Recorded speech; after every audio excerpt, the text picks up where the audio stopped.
श्रुतिस्मृतिपुराणानाम् आलयं करुणालयं नमामि भगवत्पादशङ्करं लोकशङ्करम्.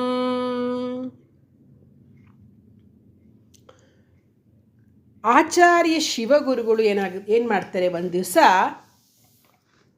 ಪ್ರಾತಃ ಕಾಲದ ಅಗ್ನಿಯ ಉಪಾಸನೆಯನ್ನು ಮಾಡಿ ಯಾಗಶಾಲೆಯಿಂದ ಹೊರಗೆ ಬರ್ತಾರೆ. ಬಾಗಿಲ ಬಳಿಯಲ್ಲಿ ನಿಂತಿರ್ತಕ್ಕಂತಹ ಸೇವಕ ಜನರು ಆಚಾರ್ಯರಿಗೆ ನಮಸ್ಕಾರ ಮಾಡ್ತಾರೆ. ಅವರನ್ನು ಪ್ರಸನ್ನ ಮುದ್ರೆಯಿಂದ ಹರಸಿದ ಆಚಾರ್ಯರು ಹೊರಗಡೆ ಬರ್ತಾರೆ. ಕೆಲವು ವಿದ್ಯಾರ್ಥಿಗಳು ತೈತ್ತಿರೀಯ ಉಪನಿಷತ್ತನ್ನು ರಾಗವಾಗಿ ಪಠಿಸ್ತಾ ಇರ್ತಾರೆ. ಶಿಕ್ಷಾವಲ್ಲಿಯ ಅಂತಿಮ ಘಟ್ಟದ ಶಿಷ್ಯಾನುಶಾಸನವನ್ನು ಹೇಳ್ತಾ ಇರ್ತಾರೆ. ಆ ಮಂತ್ರಗಳನ್ನು ಕೇಳ್ತಾ ಶಿವಗುರುಗಳು ಸ್ವಲ್ಪ ಹೊತ್ತು ಹಾಗೆ ನಿಂತ್ಕೊಂಡು ಬಿಡ್ತಾರೆ. ಏನ ಮಂತ್ರ? ಸತ್ಯಂ ವದ, ಧರ್ಮಂ ಚರ, ಸ್ವಾಧ್ಯಾಯಾನ್ಮ ಪ್ರಮದಃ, ಆಚಾರ್ಯಾಯ ಪ್ರಿಯಂಧನಮಾಹೃತ್ಯ, ಪ್ರಜಾತಂತುಂ ಮಾ ವ್ಯವಚ್ಛೇತ್ಸೀಹಿ, ಸತ್ಯಾನ್ನ ಪ್ರಮದಿತವ್ಯಂ, ಧರ್ಮಾನ್ನ ಪ್ರಮದಿತವ್ಯಂ. ಹೀಗೆ ಉಪನಿಷತ್ತಿನ ಮಂತ್ರಘೋಷ ಮುಂದುವರಿತಾ ಇರುತ್ತೆ. ಆದರೆ ಶಿವಗುರುಗಳ ಒಂದು ಪ್ರೋತ್ರಗಳಲ್ಲಿ ವಿಶೇಷವಾಗಿ ಪ್ರಜಾತಂತುಮ ವ್ಯವಚ್ಛೇತ್ಸೀಹಿ ಅನ್ನೋದು ಪದೇ ಪದೇ ಪದೇ ಅದು ಅವ್ರಿಗೆ ಅನುರಣಿಸ್ತಿತ್ತು. ಅವ್ರದ್ದು ಸಮಾಧಾನವಾಗಿದ್ದು ಮನಸ್ಸು ಆ ಒಂದು ವಾಣಿಯನ್ನು, ಆ ಆದೇಶವನ್ನು ಕೇಳಿದ ಮೇಲೆ ಚಂಚಲ ಆಗೋಯ್ತು ಅವ್ರ ಮನಸ್ಸು. ಅವ್ರ ಮನಸ್ಸು ಪ್ರಸನ್ನವಾಗಿತ್ತಲ್ಲ, ಸಂತೋಷವಾಗಿದ್ದರಲ್ಲ, ಅದು ಗಂಭೀರವಾಗೋಯ್ತು, ಅಂತರ್ಮುಖವಾಯಿತು, ಒಳಮುಖವಾಗೋಯ್ತು. ಹೌದು, ಆ ಕ್ಷಣದವರೆಗೆ ಅವರು ಸಂತತಿಯನ್ನು ಕುರಿತು ಚಿಂತಿಸಿರಲೇ ಇಲ್ಲ. ಅವರು ನಮಗೆ ಮಕ್ಕಳಿಲ್ಲಲ್ಲ ಅನ್ನೋ ಚಿಂತೆನೇ ಇರಲಿಲ್ಲಂತೆ ಅವ್ರಿಗೆ, ಬಂದೇ ಇರಲಿಲ್ಲ ಅವ್ರಿಗೆ. ಅಂದರೆ ಬಂದಿತ್ತು, ಆದರೆ ಅದು ಕೊರಗೇನಾಗಿರಲಿಲ್ಲ ಅವ್ರಿಗೆ. ಯಾವಾಗಲಾದರೂ ಒಂದು ಸರ್ತಿ ನೆಂಟರ ಮನೆಗೆ ಅಥವಾ ಬಂಧುಗಳ ಮನೆಗೆ ಹೋದಾಗ ಅಲ್ಲಿ ಅವ್ರ ಮನೇಲಿರ್ತಕ್ಕಂತಹ ಮಕ್ಕಳ ಆಟ ಪಾಠಗಳನ್ನು ನೋಡಿದಾಗ ತಮಗೂ ಮಕ್ಕಳಿದ್ದಿದ್ರೆ ಚೆನ್ನಾಗಿತ್ತಲ್ವಾ, ಅವುಗಳು ಎಷ್ಟು ಚೆನ್ನಾಗಿ ಮುದ್ದಾಗಿ ಮಾತಾಡ್ತಾ ಇರ್ತವೆ, ಆಟ ಆಡ್ತಿರ್ತವೆ, ಅದು ನಮಗೂ ಸಿಕ್ತಿತ್ತಲ್ವಾ ಅಂತ ಯೋಚನೆ ಮಾಡಿದ್ದು ಉಂಟು ಅವ್ರಿಗೆ. ಆದರೆ ಮನೆಗೆ ಹಿಂದಿರುಗಿ ಸ್ವಲ್ಪ ಸಮಯಕ್ಕೆಲ್ಲ ಅದೆಲ್ಲ ಮರ್ತು ಹೋಗ್ಬಿಡ್ತಾ ಇತ್ತವ್ರಿಗೆ. ತಮ್ಮ ಶಿಷ್ಯವರ್ಗದವ್ರನ್ನ ಮಕ್ಕಳು ನೋಡಿದಾಗ ಎಷ್ಟೊಂದು ಜನ ವಿದ್ಯಾರ್ಥಿಗಳು ಅವ್ರ ತಂದೆ ತಾಯಿಗಳನ್ನ ಬಿಟ್ಟು ದೂರದ ಊರುಗಳಿಂದ ಬಂದಿರ್ತಾರಲ್ಲ ಅವ್ರ ಹತ್ರ ವಿದ್ಯಾಭ್ಯಾಸಕ್ಕೆ ಅಂತ, ಅವರನ್ನೇ ನೋಡ್ಕೊಂಡ್ಬಿಡ್ತಾಯಿದ್ರು. ವೇದಾಧ್ಯಯನ, ಶಾಸ್ತ್ರಪಾಠ ಎಲ್ಲ ಆಚಾರ್ಯ ಶಿವಗುರುಗಳ ಗೃಹ ಶಾಲೆಯಲ್ಲೇ ನಡೀತಾ ಇದ್ದರಿಂದ ಅಲ್ಲಿ 5-6 ಜನ ಹಿರಿಯ ವಿದ್ಯಾರ್ಥಿಗಳನ್ನ ಬಿಟ್ಟರೆ ಇನ್ನೆಲ್ಲರೂ 8ರಿಂದ 16 ವಯಸ್ಸಿನ ಮಕ್ಕಳೇ ಇದ್ದಿದ್ದಲ್ಲಿ.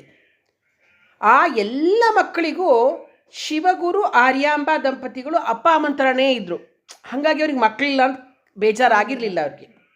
ಅವ್ರ ಮಧ್ಯೆ ಅಧ್ಯಯನ ಮಾಡೋದರಲ್ಲಿ ಶಿವಗುರುಗಳ ಕಾಲ ಹೇಗೋ ಉರುಳು ಹೋಗ್ತಾ ಇತ್ತು. ತಮಗೆ ಮಕ್ಕಳಿಲ್ಲ ಅಂತಕ್ಕಂತಹ ಒಂದು ಸ್ವಂತ ವಿಚಾರದ ಯೋಚನೆ ಅವ್ರಿಗೆ ಬರ್ತಿರಲಿಲ್ಲ.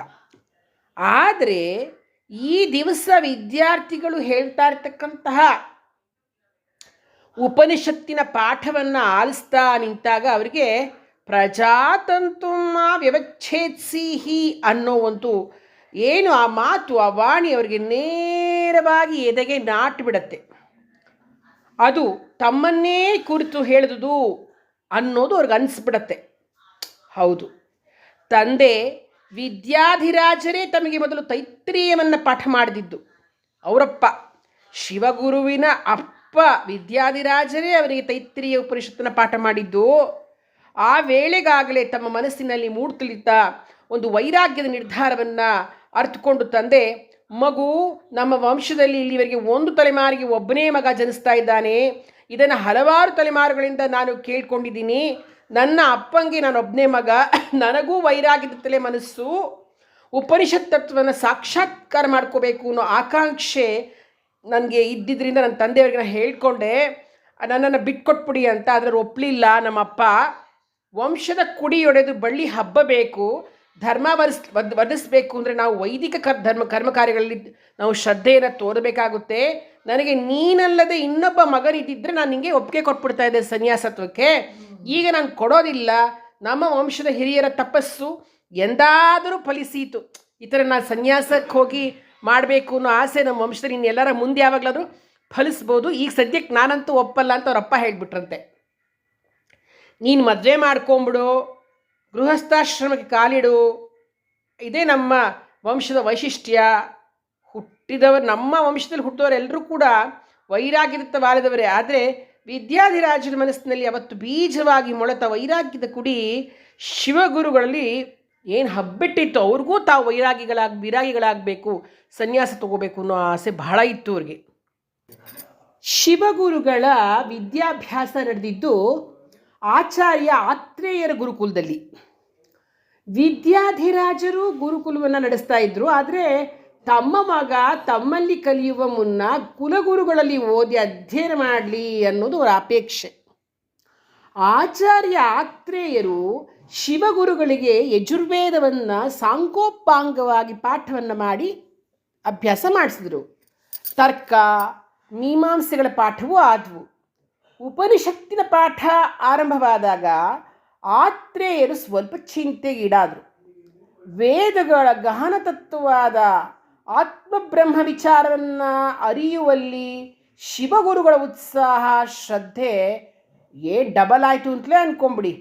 ಒಂದು ಸಾರ್ತಿ, ಗುರುಗಳೇ, ಈ ತತ್ವವನ್ನು ನಾನು ಬಾಳಿನಲ್ಲಿ ಸಾಕ್ಷಾತ್ಕಾರ ಮಾಡಿಕೊಳ್ತಕ್ಕಂಥದ್ದು ಹೇಗೆ ಅನ್ನೋದನ್ನು ವಿನಯದಿಂದ ಪ್ರಶ್ನೆ ಮಾಡಿದ್ರು ತರುಣ ಶಿವಗುರು ಆತ್ರೇಯರಲ್ಲಿ. ಅಪ್ಪ ಶಿವಗುರು, ಈ ಆತ್ಮತತ್ವವು ಕರ್ಮದಿಂದ ಸಾಕ್ಷಾತ್ಕಾರವಾಗೋದಿಲ್ಲಪ್ಪ, ಸಂತತಿಯಿಂದ ಸಾಕ್ಷಾತ್ಕಾರವಾಗೋದಿಲ್ಲಪ್ಪ, ಹಣದಿಂದಲೂ ಸಿಗೋದಿಲ್ಲಪ್ಪ, ತ್ಯಾಗದಿಂದಲೂ ಸಿಗೋದಿಲ್ಲ. ಅಂದರೆ ಯಾವುದರಿಂದಲೂ ಸಿಗೋದಿಲ್ಲ, ಆದರೆ ತ್ಯಾಗದಿಂದ ಸಿಗುತ್ತೆ, ವೈರಾಗ್ಯದಿಂದ ಸಿಗುತ್ತೆ, ತಪಸ್ಸಿನಿಂದ ಮಾತ್ರವೇ ಸಿಗ್ತಕ್ಕಂಥದ್ದು. ಸಮಸ್ತ ದ್ವಂದ್ವಗಳಿಂದ ಬಿಡುಗಡೆ ಹೊಂದಿ ಸಮಸ್ತವನ್ನು ತ್ಯಾಗ ಮಾಡಿಬಿಟ್ಟು ವೈರಾಗ್ಯದಿಂದ ಸಾಧನೆ ಮಾಡಿದವರಿಗೆ ಈ ತತ್ವ ಸಾಕ್ಷಾತ್ಕಾರವಾಗುತ್ತೆ ಅಂತ ಬಹಳ ಸಹಜವಾಗಿ ಹೇಳ್ತಾರೆ. ಇದು ಬಹಳ ಕಾಲ ಶಿವಗುರುಗಳ ಮನಸ್ಸಿನಲ್ಲಿ ತ್ಯಾಗ, ವೈರಾಗ್ಯ, ತಪಸ್ಸು, ಸಾಧನೆ ಈ ಶಬ್ದಗಳೇ ಏನಾಗ್ತಿತ್ತು ಅವ್ರ ಮನಸ್ಸಿನಲ್ಲಿ ಯಾವಾಗಲೂ ರಿಪೀಟಾಗಿ ಬರ್ತಾನೇ ಇತ್ತು. ಅವ್ರಿಗೆ ಅವಾಗ ಇನ್ನೂ 20 ವರ್ಷ ವಯಸ್ಸಷ್ಟೆ. ಪದೇ ಪದೇ ತಪಸ್ಸಿನ ಬಗ್ಗೆ, ಸಾಧನೆಯ ಬಗ್ಗೆ ಇವರು ಪ್ರಶ್ನೆ ಮಾಡ್ತಾನೇ ಇದ್ದರು. ಅದಕ್ಕೆ ಆತ್ರೇಯರು ಉತ್ತರವನ್ನು ಕೊಡ್ತಾ ಇದ್ದರು. ಶಿವಗುರುಗಳ ತಪಸ್ಸಿನ ಹಂಬಲ ತೀವ್ರವಾದಾಗ ಆತ್ರೇಯರಿಗೆ ಚಿಂತೆ ಆಯಿತು. ವಿದ್ಯಾಧಿರಾಜರಿಗೆ ಇರ್ತಕ್ಕಂಥವನು ಒಬ್ಬನೇ ಒಬ್ಬ ಮಗ, ಇವನು ನೋಡಿದ್ರೆ ಈ ರೀತಿ ಸನ್ಯಾಸಿ ಆಗಲಿಕ್ಕೆ ಸಿದ್ಧವಾಗ್ತಾ ಇದ್ದಾನೆ, ಅವನೇನಾರ ಹಾಗೆ ಹೊರಟು ಬಿಟ್ಟರೆ ವಿದ್ಯಾಧಿರಾಜರು ದುಃಖಕ್ಕೀಡಾಗ್ತಾರೆ, ಅವ್ರಿಗೆ ಅಪ್ಪಪ್ಪ ಬೇಜಾರಾಗುತ್ತೆ. ಇವನು ನೋಡಿದ್ರೆ ಈ ತರುಣ ತಮ್ಮಲ್ಲಿ ಇರೋದಕ್ಕಿಂತ ತಂದೆ ಬಳಿ ಇರೋದೇ ಒಳ್ಳೆಯದು ಅಂತ ನಿರ್ಧಾರ ಮಾಡಿ ಅವ್ರನ್ನ ಸೀದಾ ಕಾರಟ್ಟಿಗೆ ಕಳಿಸ್ಕೊಟ್ಬಿಟ್ರು, ಅಪ್ಪನ ಮನೆಗೆ ಕಳಿಸ್ಕೊಟ್ಬಿಟ್ರು. ತಂದೆಯ ಸನ್ನಿಧಿಗೆ ಬಂದ ಶಿವಗುರುಗಳಿಗೆ ಸ್ವಲ್ಪ ಕಾಲ ತಂದೆಯೇ ಉಪನಿಷತ್ತು, ಬ್ರಹ್ಮಸೂತ್ರಾದಿಗಳನ್ನು ಪಾಠ ಮಾಡ್ತಾರೆ. ಅನಂತರ ಮಗನನ್ನು ಕರೆದು ಗುರುಕುಲದ ಹೊಣೆಯನ್ನು ನೀನೇ ನೋಡ್ಕೊಳ್ಬೇಕಪ್ಪ ಅಂತ ಹೇಳಿ ಆರ್ಡ್ರ್ ಮಾಡಿಬಿಡ್ತಾರೆ. ಮಗನೇ, ನೀನು 12 ವರ್ಷಗಳ ಕಾಲ ನಮ್ಮ ಕುಲಗುರುಗಳಲ್ಲಿ ಅಧ್ಯಯನ ಮಾಡಿ ಬಂದಿದ್ದೀಯೇ, ತರ್ಕಮೀಮಾಂಸಾದಿ ಶಾಸ್ತ್ರಗಳನ್ನು ಓದಿದ್ದೀಯೇ, ನನ್ನಲ್ಲಿಯೂ ವೇದಾಂತಗಳಾಗಿರ್ತಕ್ಕಂತಹ ಉಪನಿಷತ್ತುಗಳನ್ನು ಅಧ್ಯಯನ ಮಾಡಿದ್ದೀಯೇ. ಇನ್ನು ಮೇಲೆ ನಮ್ಮ ಗುರುಕುಲದ ಹೊಣೆಯನ್ನು ನೀನೇ ನೋಡ್ಕೋಬೇಕು, ನನಗಿನ್ ರೆಸ್ಟ್ ಬೇಕು, ನಾನು ತಪಸ್ಸು ಅನುಷ್ಠಾನದಲ್ಲಿ ನಿರತನಾಗ್ತೀನಿ ಅಂತ ಮಗನಿಗೆ ಆದೇಶ ಮಾಡಿದ್ರು. ಶಿವಗುರುಗಳಿಗೆ ಇಷ್ಟವಾಗಿದ್ದು ತಪಸ್ಸು, ಧ್ಯಾನ, ಅನುಷ್ಠಾನಗಳೇ. ಅವರು ತಂದೆಯಲ್ಲಿ ನಮ್ರವಾಗಿ ವಿನಂತಿಸ್ತಾರೆ, ಅಪ್ಪ, ನನಗೂ ಸಹ ತಪಸ್ಸು ಸಾಧನೆಗಳಲ್ಲಿಯೇ ಮನಸ್ಸಿದೆ. ಆಚಾರ್ಯ ಆತ್ರೇಯರಲ್ಲಿಯೂ ಈ ವಿಚಾರನ ನಾನು ಹೇಳ್ಕೊಂಡಿದ್ದೆ, ವಿಜ್ಞಾಪನೆ ಮಾಡಿಕೊಂಡಿದ್ದೆ. ಅವ್ರು ಯಾಕೋ ಅದಕ್ಕೆ ಒಪ್ಪಿಗೆ ಕೊಡಲಿಲ್ಲ.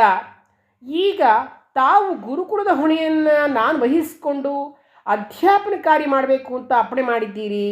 ನಾನೂ ಸಾಧನ ನಿರತನಾಗಬೇಕು ಅಂತ ಬಯಸಿದ್ದೇನೆ. ಏನಪ್ಪ ಹೀಗೆ ಅಂತ ಕೇಳ್ತಾರೆ. ತಂದೆ ಶಿವಗುರು ವೈರಾಗ್ಯವು ಸ್ವಾಭಾವಿಕವಾಗಿ ಬರಬೇಕಾಗಿರ್ತಕ್ಕಂಥದ್ದು. ಗ್ರಂಥಗಳ ಅಧ್ಯಯನದಿಂದ, ಇನ್ನೊಬ್ಬರ ಉಪದೇಶದಿಂದ ಮೂಡ್ತಕ್ಕಂತಹ ತತ್ಕಾಲದ ಉತ್ಸಾಹ ಉದ್ವೇಗಗಳಿಂದ ಬರ್ತಕ್ಕಂಥದ್ದು ಅಲ್ಲಪ್ಪ. ಅದು ಸಹಜ ಧರ್ಮವೋ ಅನ್ನೋ ಹಾಗೆ ತಾನಾಗಿಯೇ ಬರಬೇಕು. ಹೂವು, ಹೀಚು, ಕಾಯಿ, ಹಣ್ಣು ಹೀಗೆ ಕ್ರಮವಾಗಿ ಬರಬೇಕು. ನಿನ್ನ ಬ್ರಹ್ಮಚರ್ಯ ವ್ರತ ಈಗ ತಾನೇ ಮುಗಿದಿದೆ. ಗೃಹಸ್ಥನಾಗು ನೀನು. ಧರ್ಮಾರ್ಥ ಕಾಮಗಳನ್ನು ಸಂಪಾದನೆ ಮಾಡು. ದಾನ ಧರ್ಮಗಳನ್ನು ನಡೆಸು. ಲೋಕಾನುಭವವನ್ನು ಪಡೆದುಕೋ. ಶಾಸ್ತ್ರಜ್ಞಾನವನ್ನು ಚೆನ್ನಾಗಿ ಸಂಪಾದಿಸ್ಕೋ. ಆಗ ವೈರಾಗ್ಯ ತಾನಾಗಿಯೇ ನಿಮಗೆ ಮೂಡುತ್ತೆ. ಅನಂತರ ತಪಸ್ಸು ಸಾಧನೆಗಳನ್ನು ಮಾಡುವಂತೆ ನಮ್ಮ ಹಿರಿಯರ ಹಾಗೆ ಅಂತ ಅಪ್ಪಣೆ ಮಾಡ್ತಾರೆ. ಇನ್ನು ಅವ್ರಿಗೆ ವಿರುದ್ಧವಾಗಿ ಏನು ಹೇಳಲಿಕ್ಕೆ ಆಗಲಿಲ್ಲ ಶಿವಗುರುಗಳಿಗೆ. ತಂದೆಯ ಆಜ್ಞೆಯಂತೆ ಶಿವಗುರು ಗೃಹಸ್ಥಾಶ್ರಮವನ್ನು ಸ್ವೀಕರಿಸ್ತಾರೆ. ಸತ್ಕುಲ ಪ್ರಸೂತೆಯಾದ ಭಾರದ್ವಾಜ ಗೋತ್ರಕ್ಕೆ ಸೇರಿದ ಮೇಲ್ಪಾಳೂರು ಇಲ್ಲಮಿನ ಆಚಾರ್ಯ ಮಖ ಪಂಡಿತರ ಪುತ್ರಿ ದೇವಿ ಆರ್ಯಾಂಬ ಅವರ ಕೈನ ಹಿಡಿತಾರೆ. ಅವ್ರ ಜೊತೆ ಮದುವೆ ಆಗತ್ತೆ. ಅವಳು ತುಂಬ ಓದಿರ್ತಾಳೆ, ವಿದ್ಯಾವತಿ, ಆದರ್ಶ ಒಂದು ಗೃಹಿಣಿಯವಳು. ವಿದ್ಯಾರ್ಥಿಗಳಿಗೆ ಊಟ ವಸತಿಯ ಆರೈಕೆಯನ್ನು ಆರ್ಯಾಂಬ ಮಾಡ್ತಾ ಇರ್ತಾರೆ. ಮನೆಯಲ್ಲಿ ಅತಿಥಿ ಸತ್ಕಾರವನ್ನು ಮಾಡ್ತಾರೆ. ದೇವತಾರ್ಚನೆಯಿಂದ ದಿನ ಮಾಡ್ತಾ ಇರ್ತಾರೆ. ಅಂಥ ಶ್ರದ್ಧಾಭಕ್ತಿ ಅವರಲ್ಲಿ ಇರುತ್ತೆ. ಸಾಧ್ವಿ ಶಿರೋಮಣಿಯಾಗಿರ್ತಾರೆ. ಮನೆ ತುಂಬ ವಿದ್ಯಾರ್ಥಿಗಳು, ದನಕರುಗಳು, ಹುಲ್ಲೆ, ಹರಿಣುಗಳು. ಅದೊಂದು ನಂದಗೋಕ್ಲ ಅಂತಲೇ ಹೇಳಬಹುದು. ಆ ಥರ ಆಚಾರ್ಯ ಶಿವಗುರುಗಳ ಗುರುಕುಲ ಇರುತ್ತೆ. ಶಿವಗುರುಗಳು ಗುರುಕುಲವನ್ನು ನಡೆಸಲಿಕ್ಕೆ ಆರಂಭಿಸಿ ಒಂದು 20 ವರ್ಷ ಆಗೋಗ್ಬಿಟ್ಟಿದೆ ಆಗಲೇ. ಹಾಗೆ ದಾಂಪತ್ಯ ಜೀವನದಲ್ಲಿಯೂ 20 ವರ್ಷ ಆಗಿದೆ. ಅಂದರೆ ಇನ್ನೂ ಮಕ್ಕಳಾಗಿಲ್ಲ ಅನ್ನೋದು ಅವ್ರಿಗೆ ಗಮನಕ್ಕೆ ಬಂದಿರಲಿಲ್ಲ. ಆ ಹುಡುಗ ಮಕ್ಕಳುಗಳು ಹೇಳ್ತಿರ್ತಕ್ಕಂತಹ ಆ ಒಂದು ಉಪನಿಷತ್ತು ವಾಕ್ಯದಿಂದ ಅವರಿಗೆ ಮಗು ಆಗಿಲ್ಲ, ಆಗಬೇಕಾಗಿತ್ತು ಅನ್ನೋ ಭಾವ ಈ 20 ವರ್ಷದ ನಂತರ ಅವರ ಮನಸ್ಸಿನಲ್ಲಿ ಉದಯವಾಗುತ್ತೆ. ನಾನು ಮುಂದಿನ ಸಂಚಿಕೆಯಲ್ಲಿ ಮುಂದಿನ ಭಾಗವನ್ನು ಆ ಶಂಕರಾಚಾರ್ಯರು ಹುಟ್ಟಲಿಕ್ಕೆ ಇರ್ತಕ್ಕಂತಹ ಆ ಪ್ರಸಂಗಗಳನ್ನೆಲ್ಲ ನಾನು ತಿಳಿಸ್ಕೊಡ್ತೇನೆ. ಧನ್ಯವಾದಗಳು.